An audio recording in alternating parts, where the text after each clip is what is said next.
कई राज लिए बैठे हैं। ये कहानी शुरू होती है बनारस के घाट के पास बने ममता निवास से, जहाँ प्रिया लाल जोड़े में ममता के घर उसकी बहू बनकर आती है। आओ आओ बहू, घर को अपने पैरों से पवित्र करो। ममता घर की दहलीज पार कर ही रही होती है कि अचानक एक बहुत गंदी सी बास पूरे घर में फैल जाती है।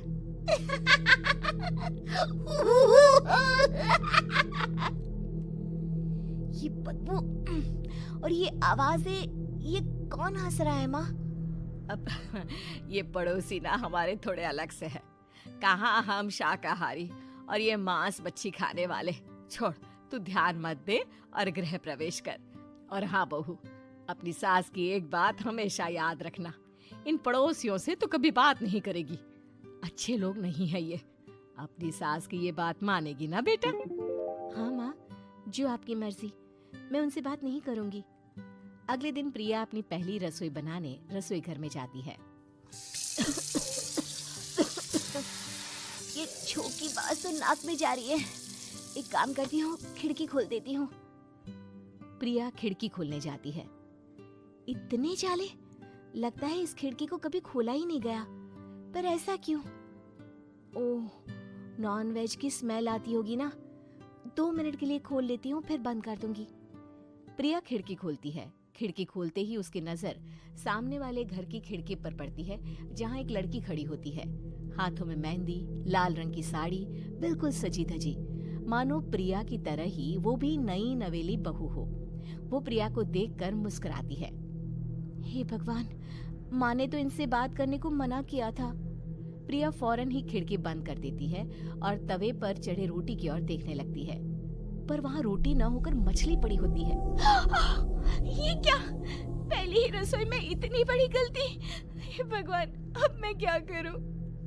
प्रिया बहुत डर जाती है और फौरन रसोई की सफाई करने और फिर सभी के लिए खाना बनाने लग जाती है। जब वो सबको खाना परोसती है, सब तो ठीक है, मैं बेकार में चिंता कर रही थी। हे भगवान, ऐसे ही बस अपनी कृपा बनाए रखना। रात के वक्त जब सब सो रहे होते हैं, तब प्रिया को पायल की आवाज सुनाई देती है, जिससे उसकी आंख खुल जाती है। ये पायल की आवाज कहाँ से आ रही है? प्रिया उठकर उस आवाज के पीछे छत की सीढ़ियों तक जाती है। तभी उसे बच्चे के रोने की आवाज आती है। प्रिया छत पर जाती है तो क्या देखती है?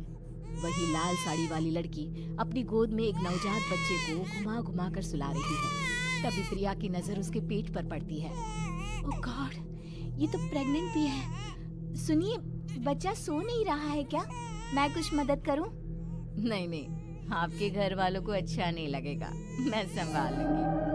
स्नेहा की गोद से बच्चा हाथ मारकर प्रिया की गोद में आने को छटपटाने लगता है। दोनों घर अगल बगल में बने होने के कारण प्रिया उस बच्चे को गोद में ले लेती है। प्रिया के पास आते ही वो सो जाता है।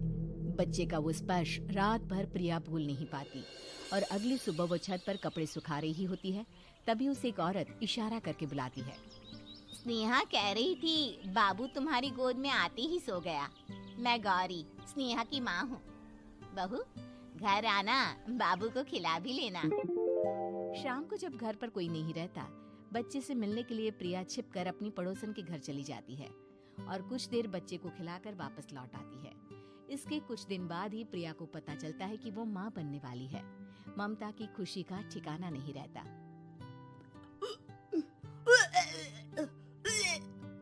माँ जी, पता नहीं क्यों उल्टी आ रही है। प्रिया भागती हुई वॉशरूम में जाती है तो हरे और लाल रंग की उल्टी करती है। उस उल्टी में से कीड़े निकलते हैं। ये क्या? खून और ये कीड़े! माँ! माँ!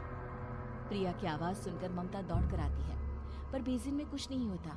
प्रिया हक्की बक्की रह जाती है। ये सब क्या हो रहा है? प्रिया घबरा जाती है और अपने कमरे में जाकर सो जाती है। डर के कारण वो इतनी थक जाती है कि उसकी आंख लग जाती है। तब उसे ऐसा लगता है उसके पेट पर मानो कोई बैठा हुआ हो। कौन हो? प्रिया के पेट पर एक 5 महीने की बच्ची बैठी हुई थी, जो बुरी तरह जली हुई थी। माँ, तुम ही मुझे लाई ना अपने पेट में? मैं तुम्हारी माँ नहीं हूँ। कौन हो तुम? माँ, देखो मैं जल गई बुरी तरह से। 6 महीने पेट में रहने को भी मुझे नहीं मिला। सहला दो ना माँ। बचाओ, बचाओ, माँ। ममता दौड़कर कमरे में आती है। प्रिया की बातें सुनकर वो सब समझ जाती है। तू कहीं बगल वाले घर में तो नहीं जाकर आई ना बहू? मुझे माफ कर दो, मैं गई थी माँ। उस घर में सब मरे हुए हैं बहू। कई साल पहले स्नेहा उस घर में बहू बनकर आई थी। कुछ ही दिन में वो एक बच्चे को जन्म देने वाली थी। पूरा घर बच्चे के आने की खुशी में खोया था कि एक दिन अचानक उस घर में आग लग गई। सब बुरी तरह जलकर मर गए। गौरी आज भी दादी बनने का इंतजार कर रही है और इसीलिए स्नेहा ने अपना अजन्मा बच्चा तुम्हारी कोख में डाल दिया। ममता ये कह रही होती है कि पीछे से उसके पैरों को एक बच्चा पकड़ लेता है। दादी, दादी। माँ, स्नेहा की गोद में यही बच्चा था। ये बच्चा कौन है फिर? तेरी मौत है। तेरी भी दादी। जिस चीज का ममता को डर था वही हो गया। ममता निवास के ऊपर मौत ने चादर बिछा दी थी। प्रिया का पेट ऐसे बढ़ जाता है मानो 9 महीने का हो। 2 हाथ उसके पेट से बाहर निकलते हैं। बहू, संतोष को फोन कर, किसी पंडित जी को बुला बहू। प्रिया का पति भागता हुआ घर आता है। ये तो होना ही था माँ। तेरा पाप तेरे सामने आ गया तो तू सह नहीं पा रही है। स्नेहा घर में आग लगी नहीं थी, माँ ने लगाई थी, प्रॉपर्टी की लालच में। और वो बच्चा मेरी पहली पत्नी का बच्चा है, मेरा बेटा, जो कि उस आग की चपेट का शिकार हो गया था। मैंने तुमसे ये सब माँ के कहने पर छुपाया था। मुझे माफ कर दो प्रिया। तुम अगर चाहो तो यहाँ से जा सकती हो।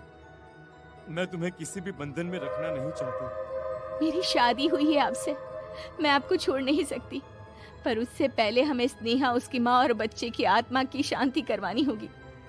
संतोष और ममता गौरी के घर जाते हैं। अंदर सब कुछ जला हुआ होता है। जमीन पर जली हुई लाशें बिखरी हुई थी। ममता रो रो कर अपनी करने की माफी गौरी से मांगती है।